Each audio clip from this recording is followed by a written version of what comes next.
Welcome back. We are discussing the last part of Dr. Pervez Hoodbhoy's book, Looking Ahead. And we looked at the three perils that he identified: population growth, climate change, and the threat of a nuclear war between India and Pakistan, and the probabilities in his view as to which probability will materialize. Now we come to what he calls the paths traveled post 1971, and this, I think, is a very very important summation of what Pakistan exactly did, the paths it took after the debacle in East Pakistan. So, Dr. Hoodbhoy, loss of East Pakistan was a big blow to a number of West Pakistanis. And you know, we have always lamented that Pakistan has learned no lesson from it, no lesson from it. We just lament.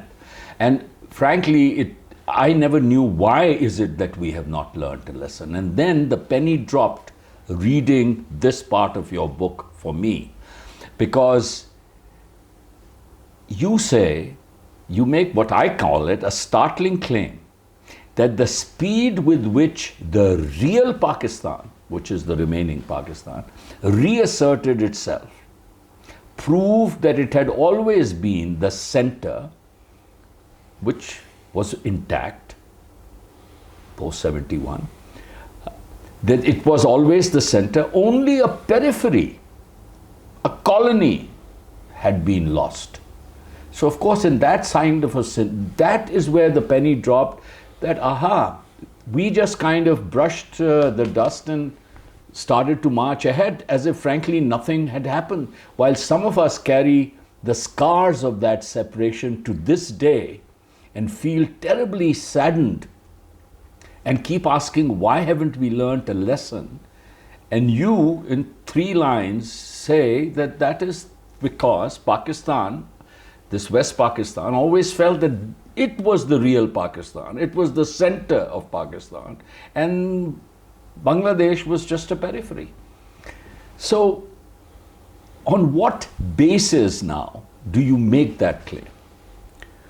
I think it was pretty clear. Immediately we brushed everything away. Where there was Pakistan Western Railway written, we simply painted over the Western and brought the two together. It became Pakistan Railways after that. There were a few Bengalis in Pakistani universities. They left. Pakistan reoriented itself. It's lost now some of its excess baggage. And so yes, there was a lot of chest beating. How is it that we lost to India? Why are there 93,000 prisoners of war? But beyond that, there was very little learned, and there was really no soul searching. And furthermore, Pakistan now completely reoriented itself so that it became virtually unaware of Bangladesh. So it didn't act as if the majority of the country had been lost. It now proved that it was a self-operating unit. West Pakistan was a self-operating unit that just continued sort of. But you see, there was still a problem. And this is what I address in this chapter. The problem is that Pakistan had been formed on the basis of the two-nation theory, and now that two-nation theory had been kicked into the Bay of Bengal.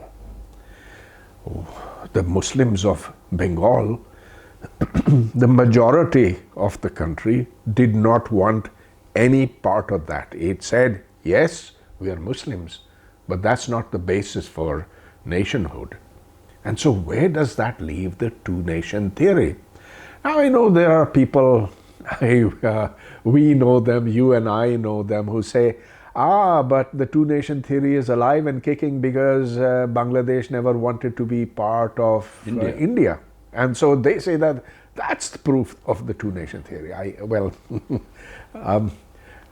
then there are lots of countries that don't want to be part of Pakistan. That's not proof of anything. So the question that I address in this chapter is now what is to be the raison d'etre of Pakistan? Why does this exist now that the two-nation theory is gone forever? It has to search for a new purpose. And therefore, I've taken these four leaders, these four episodes of Pakistani history beginning in 1971, and it starts out with Zulfikar Ali Bhutto, who promised vengeance. Vengeance against India would be the raison d'etre for Pakistan. We will defeat them.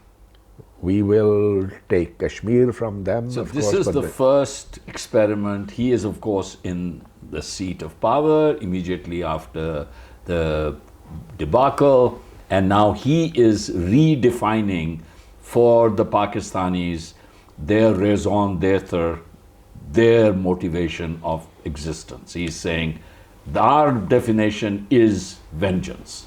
He's repurposing Pakistan. Yes. And so he says there will be 1,000 years war with India. That's after he brings back the 93,000 prisoners of war. Then we know that he then looks for an Islamic, he organizes the Islamic summit in Lahore, where all the luminaries of that time come, including Qaddafi, Shah Faisal, others, and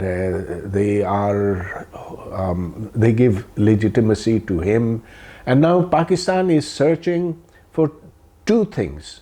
One, revenge against India. The other, becoming the leader of the Muslim world. And so for a long time, it harbored that hope. I don't think that hope exists anymore, but after the Islamic summit, I think that, that was Bhutto's great achievement, I think, managing to bring all those people. When Yasser Arafat came, this was at the prime of the resistance against Israeli occupation. And so Bhutto was then, I think, at his very peak. At that time. By the way, I do want to go back to the two-nation theory apologist who said, and you mentioned that they say, but it doesn't prove it was wrong because, hey, Bangladesh doesn't want to join India. No, it is. The two-nation theory imploded because Pakistan could not be kept together on the basis of religion. So proving that there was no nation called Pakistan based on Islam. So I just wanted to make sure that we do answer the apologists clearly that it's not because they wouldn't join, as you said, of course, but it is because Islam was totally an insufficient reason, not the absolute condition to keeping a nation. They kind of believed that their Bengali nationalism, language, culture was far more important than any religious affinity to West Pakistan. Absolutely, religion is a glue, but it's not epoxy strength. Well, it's a glue, but not an epoxy strength. Okay, so now you talk about the fact that the first experiment was vengeance, repurposing Pakistan that Mr. Bhutto did. And he did it that way and tried to become the leader of this. Pakistan should become the leader of the Islamic world. One had to give Mr. Bhutto absolutely the due that in those days of utter despair, he brought hope to a very devastated nation, howsoever he was purposing. But a hope that didn't last for long. What went wrong with Mr. Bhutto's experiment? So I think he did even more than what you have said. He galvanized the people. We had the first meaningful election in Pakistan's history where Zulfikar Ali Bhutto took on the religious forces. He took on the establishment of his time, and he got the people behind him. And we had earlier never seen any such thing. The 1970 The election. 1970 election. Because we all know what he did. He founded the People's Party, which was left-wing, socialist. His comrades then were those who belonged to the progressive left. And he promised them the moon, that he would do land reform, he would take over, he would nationalize industries and hand them over to the workers, that there would be roti, kapda, makan everywhere. And so he genuinely enthused people, and that's why you see that labor unions thrived at that time. They came into their existence then, I should say. Then there were student unions, there was student politics, and student politics which was relatively healthy. Today we don't have any student politics except that of the Jamaat-e-Islami, Jamiyat. But at that time there was, of course, the Jamiyat, but there was also the NSF, the People's Students Federation, there was NSF, there was DSF, Democratic Students Federation. And so a student would get exposed to diverse political currents at that time, things that would help him form his political opinions, and then that made him a citizen who was conscious of what was possible and what was not.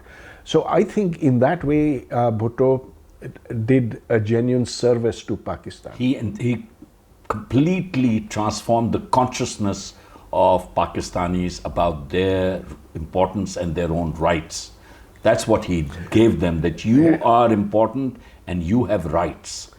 Yes, and the interesting thing is that he was not a committed socialist by any means. In fact, there is a little episode related by I.A. Rahman, the late I.A. Rahman, who had a very nice sense of humor.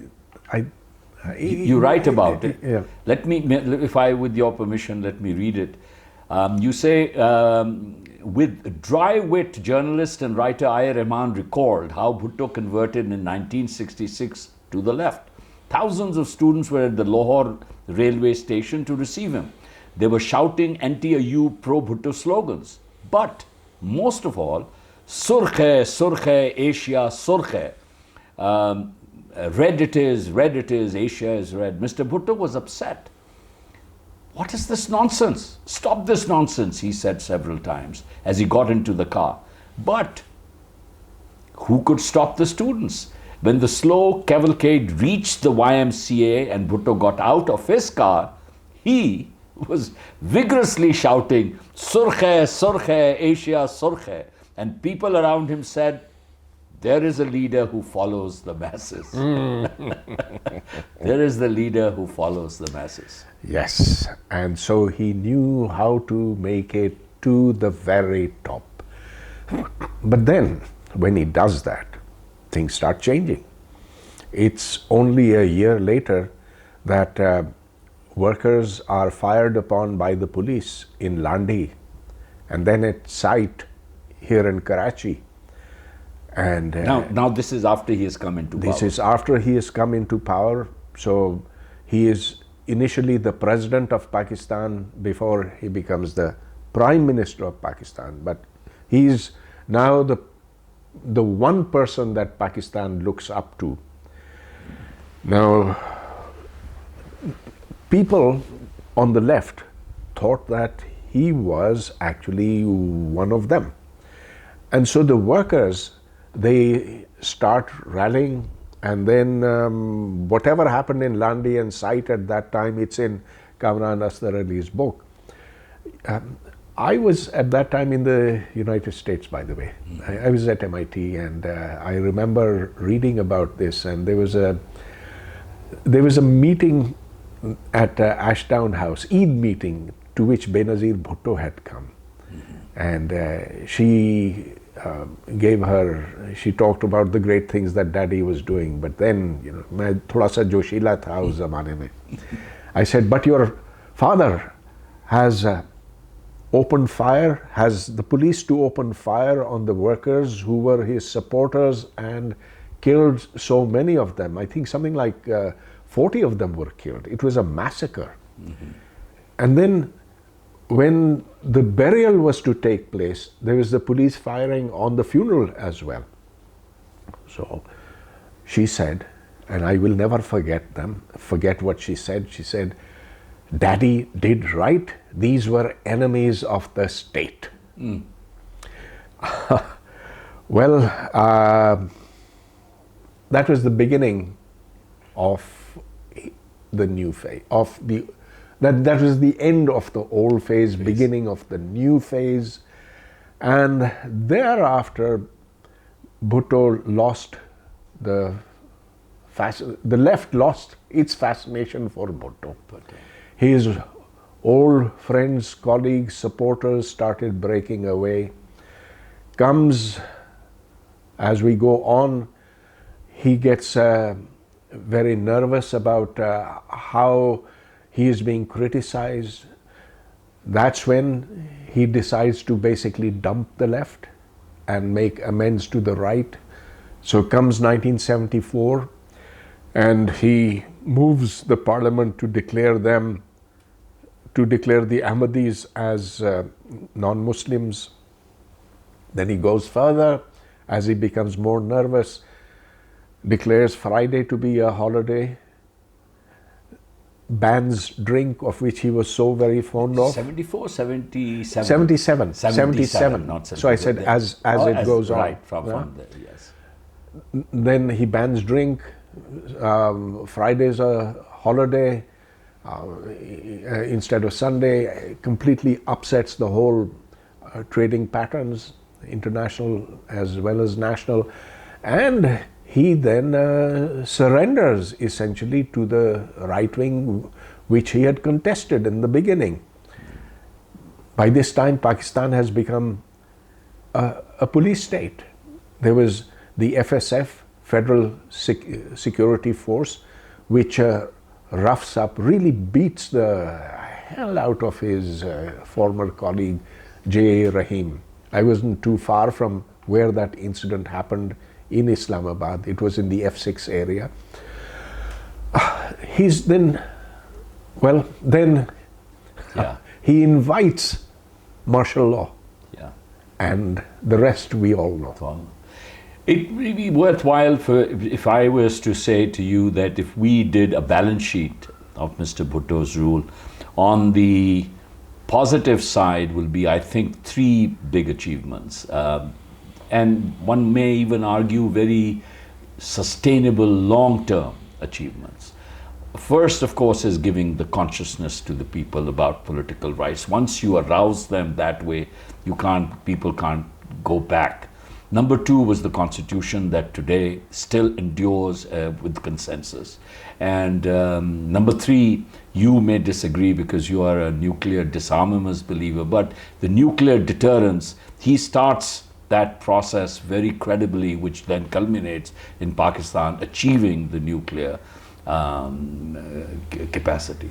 But on the negative side were his absolute total mismanagement of the economy. He left it in utter shambles, scared the capital for a very long time, and in fact told the people, because of his nationalization, told the businessmen that it's not enough for them to be in business, they also need now to be in politics to preserve their capital. In fact, that's what brought Nawaz Sharif and his family into politics, because their assets were nationalized. And his treatment of his opposition was, as you were just saying about J. Rahim and everything, was awful. And third, he not only scared the capital in an open economy, but he, as you rightly point out, ditched his original support base, which were the workers and the peasants and all that. And I'd add to what you've just said, what he did to the bureaucracy. That's because right. That's through allowing lateral entry, he could put in his favorites into positions of power. Right. And that's exactly what happened. It reduced, greatly diminished the efficiency of that organization. And then we also see what happened in education. Education. By nationalizing premier institutions. By nationalizing premier institutions and not doing anything for the ordinary public schools. Isn't so. That's part of the balance sheet. But you see, I say that he was trying to repurpose Pakistan, and he started out against India, but then unwittingly he let loose all these other currents as well. He lost his way, I would say, somehow. He lost his way, and Pakistan didn't find its way. Didn't find the way. So now, Mr. Bhutto, as we know, I mean, the 77 election takes place, and the opposition accuses them rigging it, and fast forward, now General Zia-ul-Haq is in the saddle. So what happens? What's your second experiment? Nizam-e-Mustafa. Nizam-e-Mustafa. We go back to how it was in the middle of the 7th century, or 630, around there, which was advertised as the perfect of all times. And now everything had to be Islamized, which meant that Pakistan had to be redefined. No longer was it adequate for it to be a Muslim state. Henceforth, it had to be an Islamic state. And of course, we know the difference between the two. A Muslim state is one where the majority of people are Muslim, and an Islamic state is where Islamic law holds true.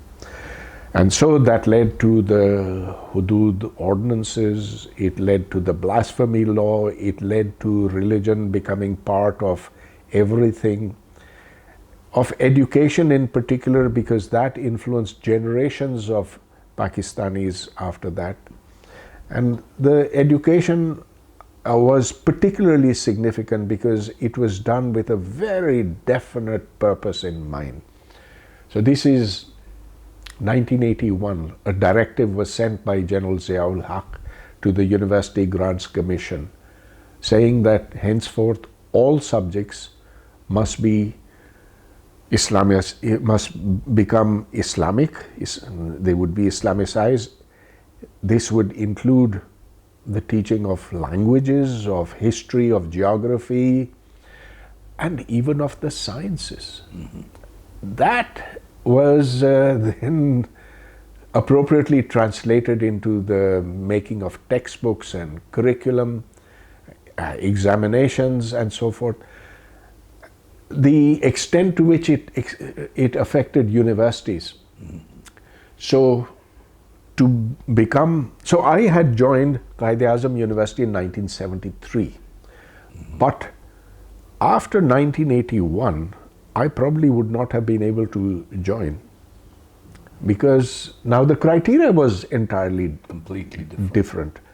So the entering a candidate who would apply to the physics department would be examined on, there were a few set questions that were always repeated, and then there could be other surprise ones as well.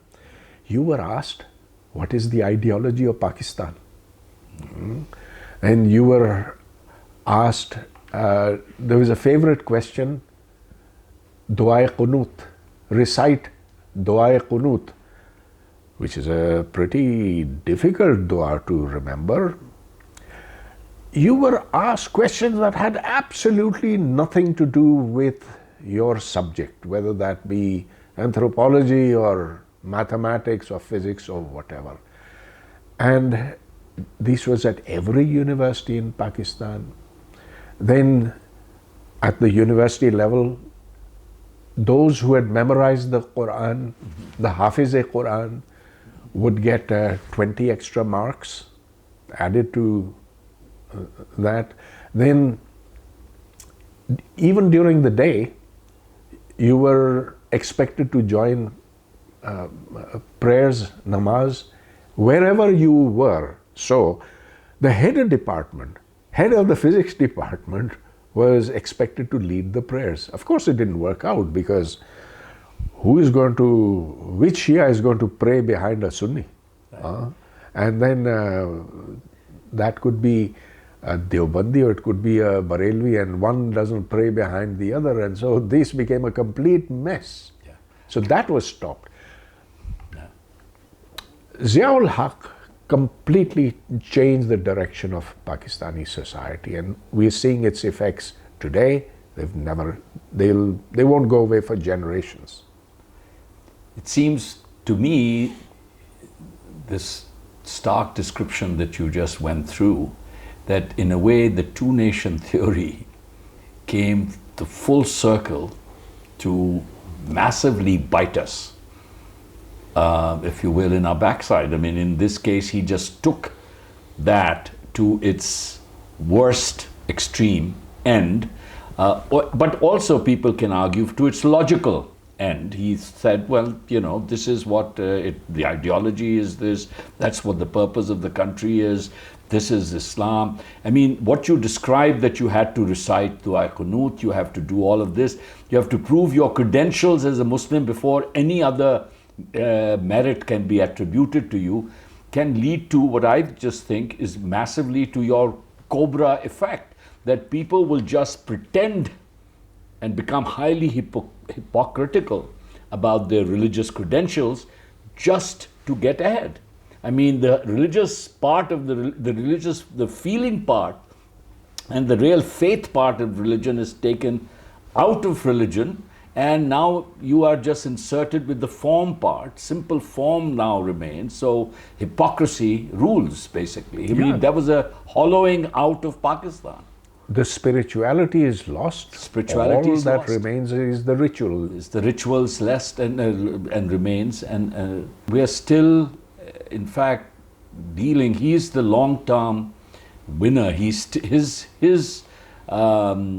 presence still looms very, very large, as when we see of TTP and TLP, and we hear of Jamaat Islami saying, you know, no population control and these things now, and even people talking of an interest-free economy, which never, by the way, doesn't exist anywhere else in the world, and we are even, it doesn't exist in Iran or doesn't exist in Saudi Arabia, and we're trying to create it. So, well, bless Mr. Ishaq Dar for that now. For that announcement. Exactly. We've had two disastrous experiments, the vengeance part, even though it had some good parts. Unfortunately, one cannot find any positive in the Nizam-e-Mustafa experiment that failed, other than, you know, as I said, it's very difficult to find anything positive in this part. Then we come to what you call the experiment number 3. What's that? It was this experiment, Nizam-e-Mustafa, to repurpose Pakistan, foundered, because it was so extreme that the world started looking at us and saying, what century do they belong to? So while now we were fortunate that nature took care of Zia-ul-Haq, had he remained another 5 years or 10 years, we would have descended to the level of Afghanistan. In fact, we already had, in terms of how women would dress, were forced to dress. It ruined our institutions. It brought factionalism. It completely alienated the Shias. And then comes along another experiment, which is that of enlightened moderation. but keeping as Pakistan's primary purpose again to wrest Kashmir from India. So again, you see, Zia-ul-Haq was not Indian oriented. He didn't initiate any kind of a war with India. In fact, you could credit him with having decreased nuclear dangers to a point. So while the bomb was being made, and the bomb was being made, beginning 1974, and by 1987 we had the bomb, but it was pretty clear by 1985 that Pakistan would get the bomb, a deliverable bomb. Might already have had it in 1983, one is not sure, but probably 83. Comes 1985 and Zia-ul-Haq enters into an agreement with India that we will not attack each other's nuclear installations, and that brings a degree of stability to the two countries. So he was not India-centered, but he was Islam-centered. He wanted to make Pakistan an Islamic state. Okay, now... Dr. Saab, could we make an argument that the reason he was not India-centric was because he was so involved and from 79 onwards in Afghanistan that he had to keep the eastern border pacified for Pakistan to concentrate on the western front. Would you say that was the strategic reason why he was not India-centric? I would, who knows what was really inside him and what would have happened if the Soviets had not invaded Afghanistan. It's also very possible that he would have been out in 2 years. The Soviet invasion was a bonanza for him. Right. The Americans didn't like him, the people of Pakistan didn't like him, and he was getting steadily more unpopular. But then God is great, and he gives the Soviets entrance into Afghanistan, and then the rest is history. But the point is that he was not India-centric. Mm-hmm. Then comes along Musharraf. And this is now the third failed experiment, which I've called enlightened moderation. Okay, again, the purpose is to wrest Kashmir from Indian control, to keep fighting the Indians, but at the same time realizing that Orthodox Islam, a la Zia-ul-Haq, is going to pave the road to destruction, to Pakistan's destruction. And so what we see is 1999, Kargil, and then when Kargil fails and Zia-ul-Haq and Musharraf becomes president of Pakistan, chief martial law administrator at first and then president, that he starts to realize that we can't be perpetually at war with India. And in that sense, I think his legacy is that he took baby steps towards resolving Kashmir. And if he had not so badly messed up by firing the Chief Justice, Iftikhar Chaudhry, and if he had acted more surely on the Lal Masjid issue in 2007, he probably would have made some headway on Kashmir, but he wasn't able to do that. Now he was trying to repurpose Pakistan as a more or less normal state. But now he had lost his power. Right. He was insecure. He was doing very wrong things, like the firing that happened in Karachi 2006, 2007, where he had sharpshooters positioned and there was a slaughter. Oh, the May 2006, when the Chief Justice was going to visit That's Karachi. Correct. That's correct. That firing that he did with the help of MQM. MQM. Yes, that's correct. And so, well, 2008 he's out. He is out. Yeah.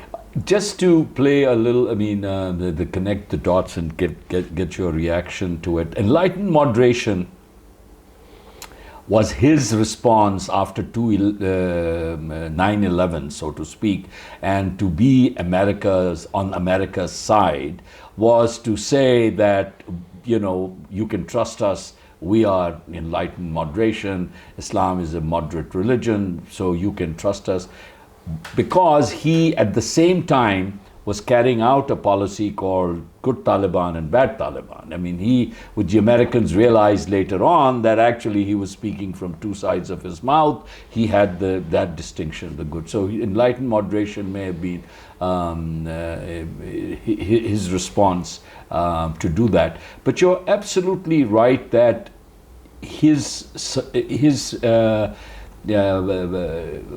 when he went with the peace mission to India was the boldest proposals that have come out of Pakistan, because in a way he was ready to accept the status quo of Kashmir as it was, and then to say, let's normalize. It is then, I think, that he lost the support from within the establishment. And therefore, the next things happen is connected in a way. This would be not, I hope, conspiracy theory, but something that was really happening. That he lost the support of his chief commanders, and therefore, then everything else began. Mr.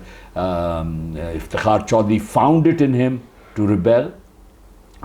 Because he also, like Mr. Imran Khan, after he was voted out, has a wink and a nod from within the establishment. And so I think you're very right. And look, you and I don't know what actually goes on inside the establishment, who goes and has tea, which general goes and has tea with another general, and the things that go on between them. But one thing was very indicative. And I sensed it at that very time. This is 2006, when the Dixit plan is being talked about. So the Dixit plan called for softening the line of control so that divided families could reunite. There would be trade across the border. There'd be no shelling of each other's positions. There would. It was to de facto recognize the line of control as the international border, but softly. Okay, now Musharraf made another very important statement. He said, a plebiscite is no longer necessary. That's right. Now, that was reported in Dawn. Yeah. It was reported in maybe a couple of other English newspapers. I'm not sure it was reported by any Urdu newspaper, but what's much more important is that it was not reported by Pakistan television or by Pakistan radio. That's right. Which is telling you that within the establishment, I mean, Pakistan radio and television, they're completely controlled by the ISI. I know that for a fact because I used to make science documentaries, and there used to be a Kashmir cell over there, which was very, very active, and it would feed news to PTV at the correct times, and it was totally in charge of PTV. Now, if the president of your country and the general of your army is saying that plebiscite is now no longer necessary, that's huge news. And yet all that was clamped down upon. So you are right in that. I mean, his proposals on Kashmir were actually taken, as far as I know, from Kashmir Forum, which was run by, at that point, by Mr. Farooq Katwari, who was a Kashmiri himself, of a good family in the United States. And those were I think very pragmatic proposals, where you freeze this thing, you start trade between Pakistan side of the Kashmir and Indian side of the Kashmir, you let people to travel, nobody talks of plebiscite, and that in time, if this can lead to maybe, you know, some long-term settlement, and that was a very pragmatic solution. Absolutely, and I remember that Farooq Katwari was also talking of the Chenab solution at that time. And nobody now even knows what the Chenab solution is, proposal is. What was it? Oh, it was that the Chenab River would be effectively the dividing line. Yes. Okay. And so on this side would be Pakistan, that side India. India. Okay, so now, of course, the general goes.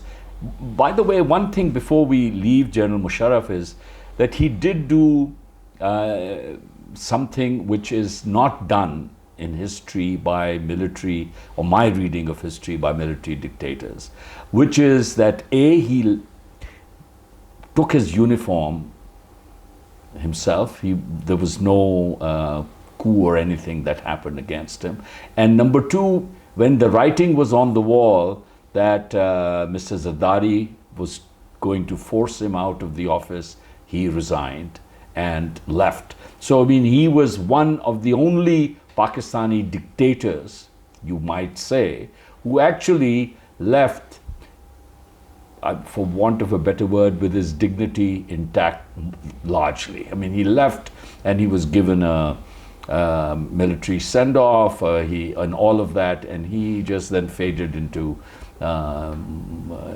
history. Oh, but he didn't think he was going to fade into history. That's he right. organized his own Muslim League, and That's right. And he thought he was so popular that the people of Pakistan, all of them would vote for him. That's right. That was his total misjudgment. Yes, we must, of course, give him credit for trying to make changes to the blasphemy law. Yeah. He did not succeed, he backed off, but at least he thought it was wrong and needed changing. The others haven't even tried. Right, that's right. Nobody else after him. So now he is out. This is 2008, and actually between 2008 and your next experiment comes the first peaceful transfer of power, which was personally, in my 70 years as a Pakistani, plus 70 years, was to me the most heartening. Well, there was 73 constitution, actually. I remember that, feeling a great sense of elation. And then the 2013 transfer of power, which was the first peaceful transfer between an elected government to an elected government. And then, as they say, the proverbial starts to hit the fan. And so let's talk of the Project Imran Khan and the Experiment 4.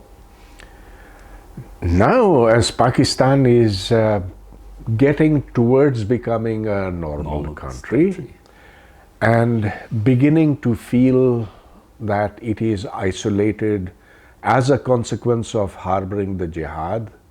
After all, we saw that going on from roughly 1987 all the way up till, well, just 3 years ago, when Hafiz Saeed gets slapped with 30 years in prison.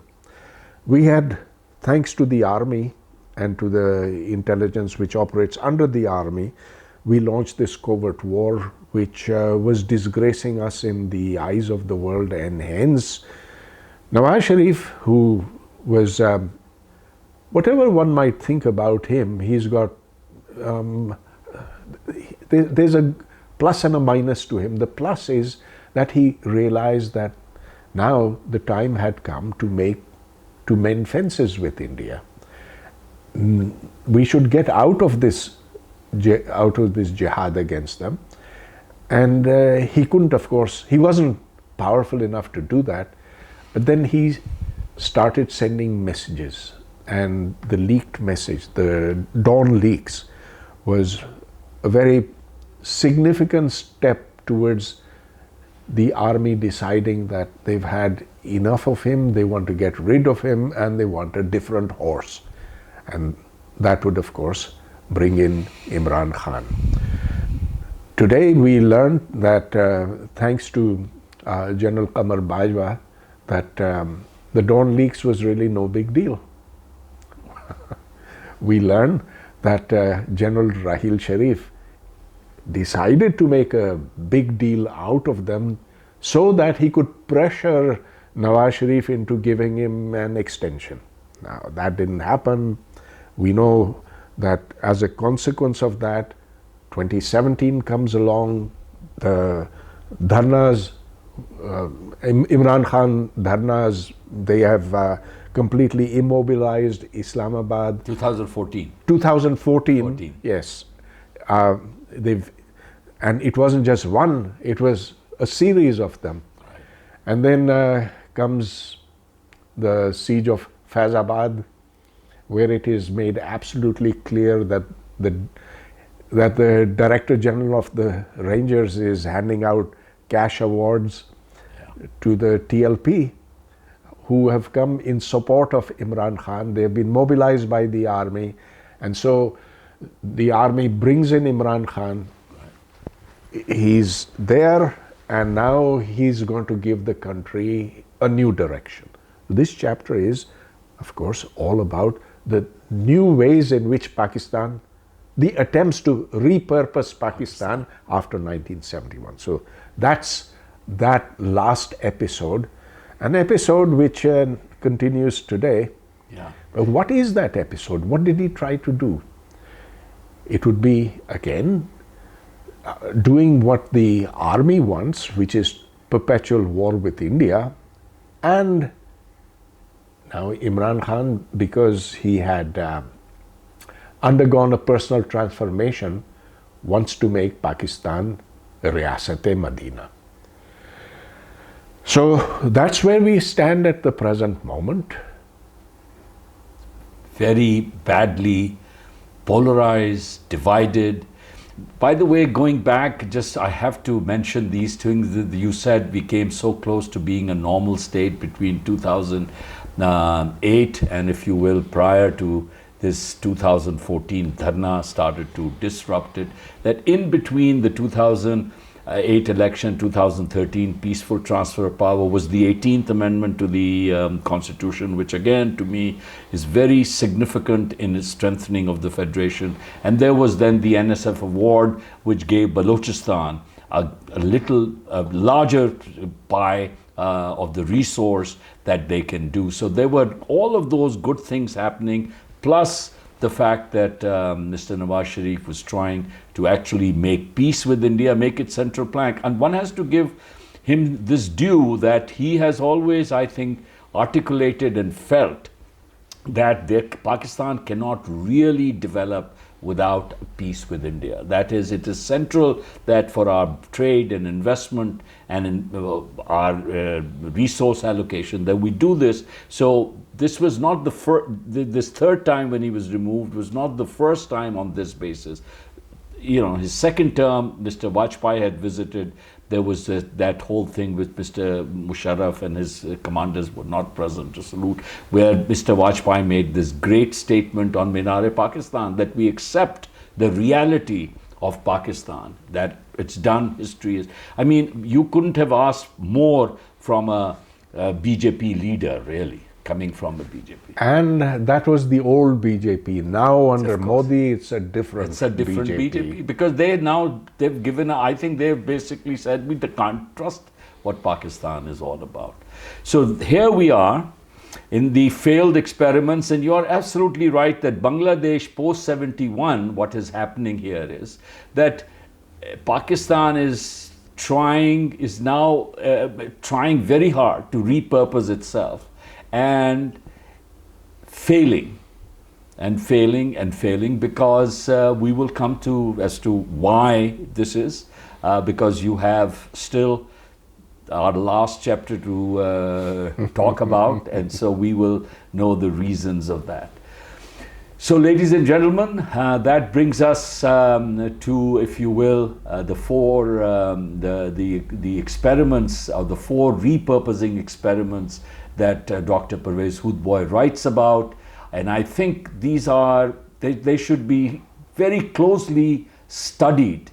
There are just a tremendous amount of lessons buried in those few pages as to what is happening here. Instead of moving towards what Dr. Pervez Hoodbhoy calls a normal country, we're banging our head against the wall, trying to somehow recreate the wheel here in these failed experiments. So I will take your leave till the next episode, which will be our last episode. Be well and take care.